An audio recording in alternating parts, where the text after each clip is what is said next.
علیکم میرے پیارے پیارے سامع بھائیوں اور میری پیاری پیاری سامع بہنوں۔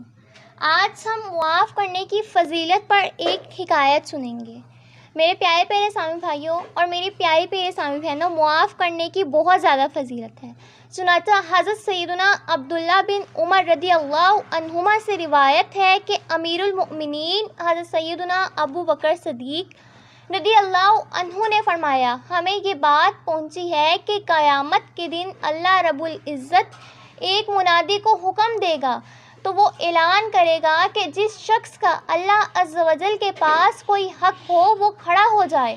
یہ سن کر معاف کرنے والے کھڑے ہوں گے، پس اللہ عز و جل ان لوگوں کو معاف کرنے کا بدلہ عطا فرمائے گا۔